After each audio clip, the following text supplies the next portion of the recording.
Wow, today I got to experience the first supersonic flight for Boom's XB-1. This is the first time an independently developed jet has broken the sound barrier. This was such a historic event. So here it is. This is XB-1 and this is its 12th flight, and previously it had only hit Mach 0.95. But this flight they managed to reach 32,290 feet before accelerating to Mach 1.122. Watching this live was so incredible, and the pilot Tristan Geppetto managed to hit supersonic speeds 3 times during this test flight. Now all of this will lead up to Boom's future supersonic commercial jet Overture, which will let you get to destinations 2 times faster than traditional flights. Currently, they have orders already from United, American, and Japan Airlines. Obviously, it'll be a few years before this will be commercially available for us to start traveling on, but this is one step closer to reality. I got a chance to even try out the simulator to see what it'd be like to actually land one of these. Maybe becoming a pilot will be my YouTube retirement plan. Never know. Maybe I'll see you on board.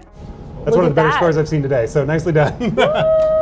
From sim to the real thing, let's get a walk-around tour of the XB-1 and see what this thing is made of. I'm Ruslan Kushinko, and I'm a manufacturing engineer at Boom Supersonic. I was actually involved with the entire build of this aircraft. I've been here for 7 years or so. This is so exciting. Just kind of walk us through the whole day. Like, what did it take to get here to make this all happen? So when I started here as an intern, this airplane was a CAD model, and we spent all this time, all this effort into putting this together and showing to the world that, hey, we could completely do this from scratch with a team that's incredibly smart and knowledgeable. Can we walk around it Absolutely. and show me some things? Let's go take a look. Okay, cool. So you guys went supersonic 3 times today. Yes, that's correct. I don't know exactly what the top speed was today. I believe it was like around 1.1. I was actually in one of the chase aircraft with a Starlink and an iPhone, and I was filming the entire event from the sky at 36,000 feet. Okay, that is what I do want to ask you about. So that whole process, you guys were using the Starlink Mini and using their aviation package? Yes. I designed a 3D printed mount that attaches to the T-38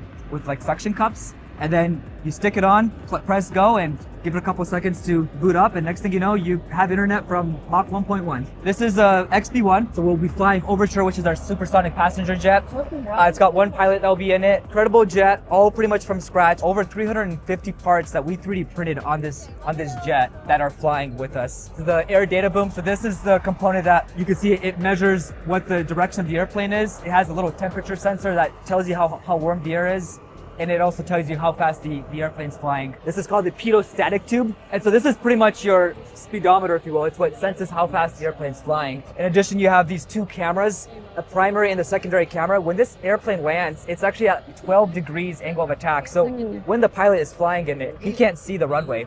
And so he's relying on these cameras. Yeah, I just did the sim, so I kind of got a feel for what that's like, because you can't actually see anything outside of the cockpit. Exactly. In addition, the pilot, Tristan Geppetto, straight up maverick in real life, basically. So your airplane is split into many different zones.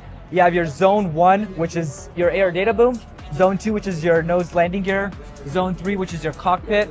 Zone 4, which is your forward systems bay, I should say. These panels are removable. And so when you take these out, you'll have a whole bunch of systems in there. You got your ECS, which is your environmental controls. You have your avionics. And then right here, you can see these are actually your fuel tanks. I believe it's 6,000 pounds of fuel. Wow. So tons of fuel here, but that being said, you burn it very quickly when you're in for a full afterburner. How long will it take us to get places? Like, what's some stats? Pretty much half the speed of what current flights are. Mach 1.7. All your flights divided by 2, and that's your kind of new flight time, if you will. This entire airplane, everything you see that's white is actually carbon fiber.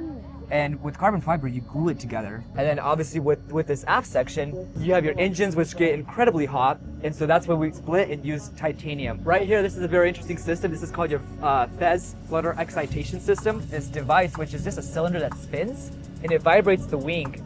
And pretty much the intention is to see, hey, how does the aircraft respond to these vibrations? Right here, you can see this little box. It's called a drag chute box. So if the pilot ever happens to be in a situation where he needs to land and there's too much fuel on board, and so that's when you deploy the drag chute box. And all it is a parachute, and it just slows down. But yeah, you have 3 engines. These are called J85s with afterburner. In fact, the chase aircraft that I was in has the same engine, J85, but just 2 of them, versus this one has 3. Yeah, no, it was awesome just to like witness it, and everyone was so hyped here on the ground. Just going through the sound barrier, pop up to Mach 1.1. I would like to show you guys the main landing gear. Okay, yeah. This is your entire hydraulic system. And this is what I was pointing out a little bit earlier. See all these like blocks right here. These are all 3D printed. So like I was saying earlier, we have over 350 different parts that we 3D printed for this airplane. But your hydraulic system, it's split into two different systems. You have your utility and your flight. The intention is to have redundancy. In fact, right above this ceiling is a fuel tank. And when you're in Supersonic, like they said, it doesn't feel any different. So Supersonic's a very interesting concept. Basically, you have air molecules. As your plane is flying, as your hand's moving across the air, the moment those molecules don't have enough time to get out of the way for your hand to move, that's when you break the sound barrier. Yes, you see some weird instrumentation once you cross that sound barrier. As you're sitting in there, it's no difference whatsoever. That being said, the ground will hear a boom the faster you go. I believe the one slight thing that he might experience is the stick might pitch down a little bit, so the aircraft needs to be corrected very slightly. Well, this was awesome. Thank you so much for the tour, and course. hopefully I'll see you aboard a flight sometime soon. Sounds yes, good. Thank you so much. Likewise.